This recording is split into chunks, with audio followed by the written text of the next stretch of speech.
northern Nigeria, where I grew up, two terms are very common. The first one, up NEPA. And the second one, NEPA. What is NEPA? NEPA is the National Electric Power Authority, an organization formulated by the Nigerian government for the use of electricity and distribution of electricity in Nigeria. So briefly, I'm going to be taking all of you to northern Nigeria where I grew up. Are you ready? Are you ready for the journey? You know, I just completed my master's over here as well. So I'm still very much a student. So I'm really close to you guys. So let's go on this journey together. Are you ready? Say yes.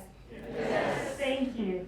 Okay, so we're going to be doing something with the projector.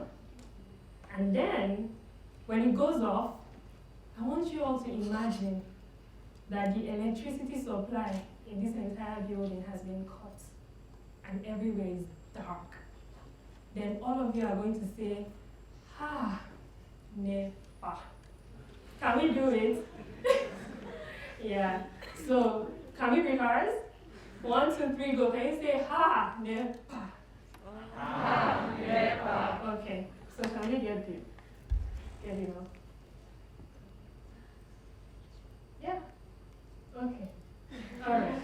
So 1, 2, 3, go. Imagine electricity has been cut short, right? NEPA. Well done. Okay. Then imagine it comes back up, right? Not yet. Not yet. So when it comes back up, let's all imagine that electricity has been restored. Now we can read our books. Now we can do our laundry. Now we can do everything we want to do with electricity, right? Imagine the excitement that comes with having power outage for like 2 days. So I need you all to give that excitement and say, up NEPA! Yeah? Thank you. So can we go? Up NEPA! Thank you. Okay, so that was me growing up. During my childhood, on several occasions, we had power outage. And it was such a big deal. Power and electricity was gold for every Nigerian kid. I mean, when electricity is restored, it is time to watch Tom and Jerry. So you're going to laugh in front of your TV screens. And in the evening, if you had assignments to do, when the power supply is restored, you quickly go and do your assignments, you know? But when there was no power, you had to use candle.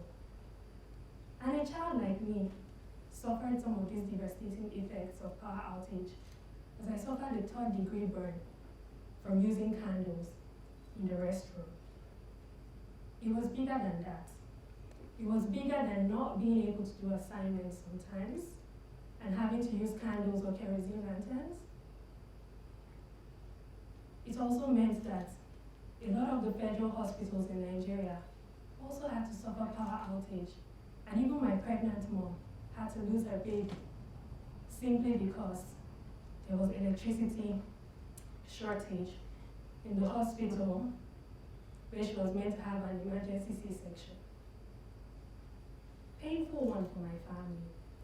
Painful one for a sibling I was meant to have, right? The frustration stepped in.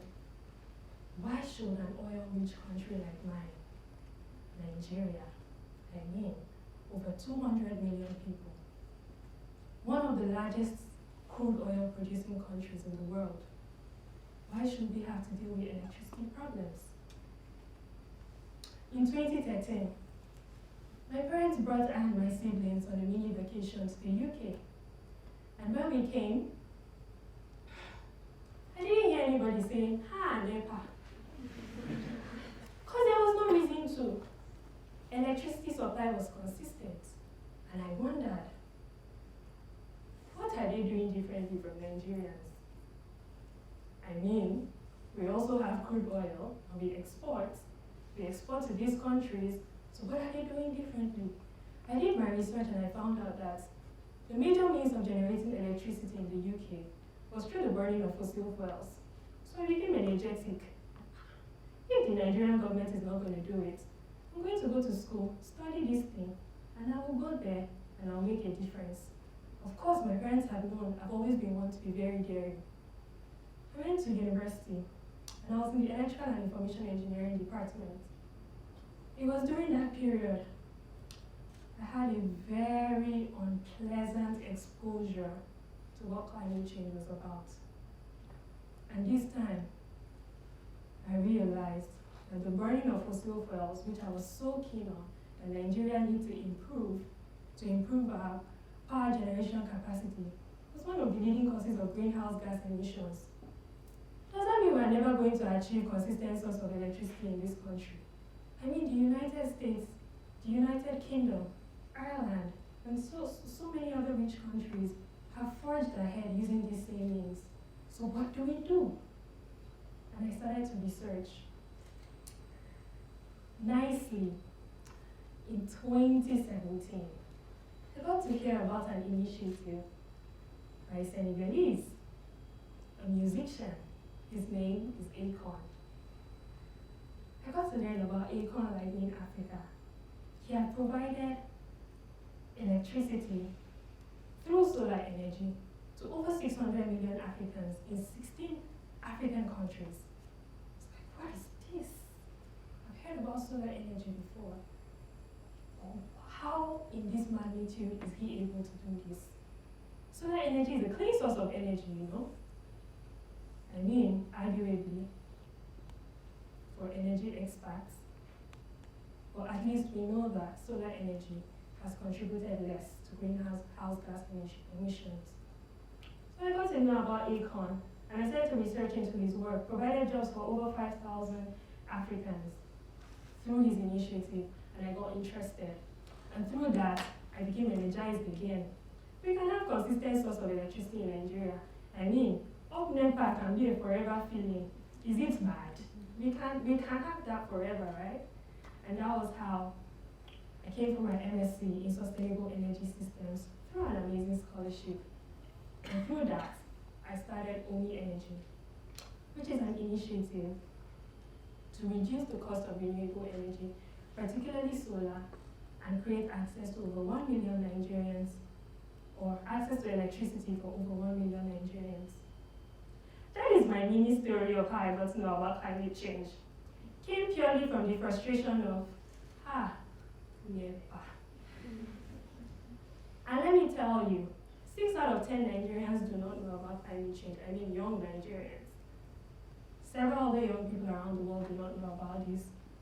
Are we even meant to know about it, really? We never caused these problems.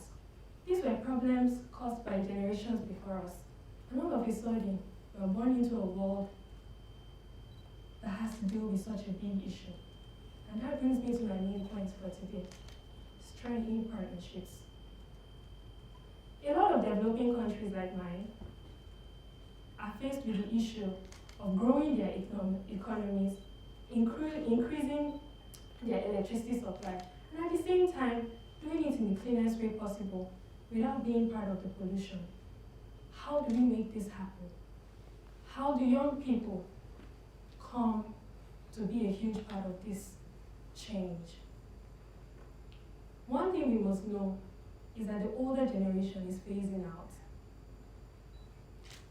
And so we are left to do the heavy lifting. Doesn't matter your career, doesn't matter your background, you don't have to have a degree in engineering. The world goes down, everybody goes down. This is not a problem of the global south, it's not a problem of the global north. Developing countries have contributed the least to climate change problems. But you know what? We are the most vulnerable to the effects of climate change. Lagos, Nigeria has been estimated to be inhabitable by 2050 due to the increasing sea levels, meaning that flooding would increase in Lagos, Nigeria. The northern region of Nigeria is currently suffering from desert encroachment and increased rates in banditry, farmer-herders clashes, increased violence. And in several parts of the world, we can see the effects of climate change. At this point, it's all hands on deck. Rich countries must support developing countries. Developing countries must work hard to forge ahead. The rich countries must leave the burning of fossil fuels and transition, leapfrog into cleaner sources of energy.